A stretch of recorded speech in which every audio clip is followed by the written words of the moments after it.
I used to have this habit of going online whenever I wanted some deep answers on the questions I had on life and how to live life.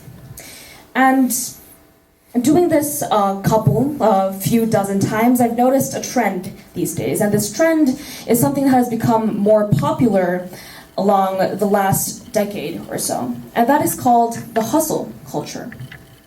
Now, when you do a really nice Google search online, these websites pop up.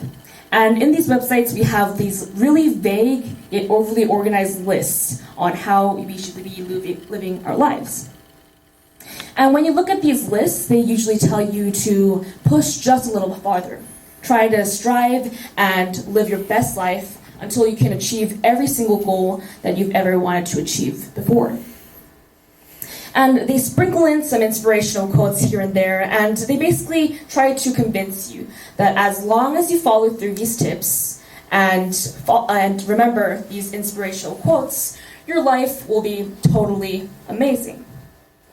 And it's not just these lists on sketchy websites these days. Really, motivational speakers, YouTubers, influencers, you name it, everyone seems to be promoting this kind of message of the hustle mentality. And they're also showcasing how they're living by it themselves. And this is all very understandable. I get the appeal that as long as you work hard and dedicate yourself to a single goal, you can achieve that goal. And this seems like a very successful and fulfilling way of living life. But today I want to suggest a different perspective on all of this and show you the student's perspective by showing you some of my own personal experience with this. So I happen to go to one of the most competitive schools in Korea, that is HAFS, and that means that these kind of people, these hardworking and striving people, are wherever you look. Even some of my closest friends, they have this mentality of staying positive all the time, no matter how long you've been working or how tired you are. And sure, having a positive mentality and looking at things in a positive light can be beneficial when you have a lot of things on your shoulders, but not a lot of time. But the more I looked, something felt really wrong. When I listened to what they were talking about, it felt as though this sense of that positive mentality was something that they were forcing upon themselves.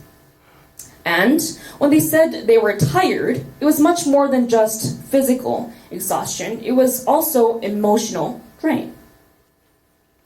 And their ideas of staying positive was something almost comparable to how a doll smiles all the time, because that smile is literally stitched onto their faces. They were avoidant and uncomfortable whenever they would have to talk about their emotions, on perhaps how they didn't really like studying that much, but they found themselves doing it anyways. Or how they were not only physically exhausted, but emotionally drained from doing the same thing over and over again. They would rather not acknowledge the emotions that they were feeling inside and rather just maintain that positive attitude and try to work harder until they can reach that goal. And this is all really understandable.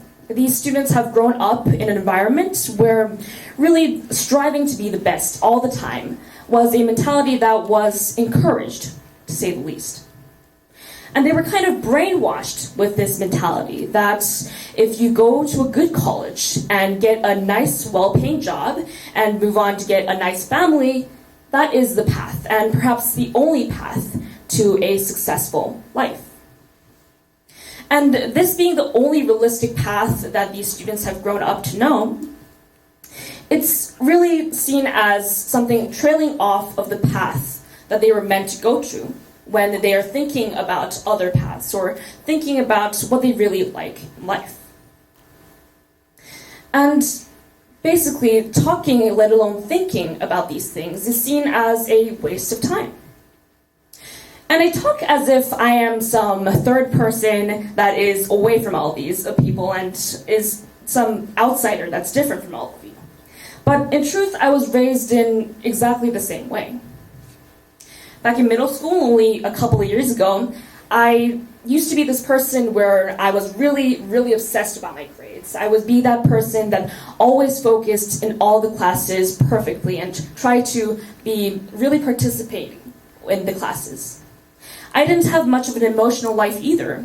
I would be really focused on studying, and the rest of my life would kind of just float around it. When I look back at what I was a few years ago, I see a studying robot. As a student interested in international politics, I was talking and critiquing about these issues with my friends, but I was never looking what was inside of me. I was never anything more than student, Shin. And only after going to high school and going through some really tough real-life obstacles did I start questioning myself. I started questioning that firmly held thoughts that as long as I stick to these paths and work harder every day so that I could go to a good college, I would land in this magical place called happiness. And the questioning kind of goes like this. I'm going to try to play it out today. Okay, so I'm going to try to work hard every day until I can achieve every single goal that I've ever wanted to achieve.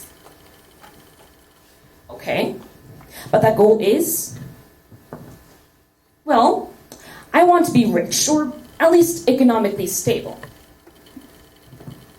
And that economic stability is going to bring you, well, hopefully a really nice, happy, satisfying lifestyle.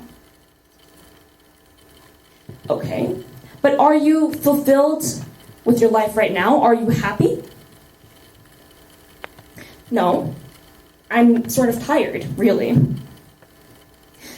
But do you really think that after all these years of discontent with your life, that you would suddenly land in this perfect place called happiness just because you gained that job or achieved a certain level of economic stability?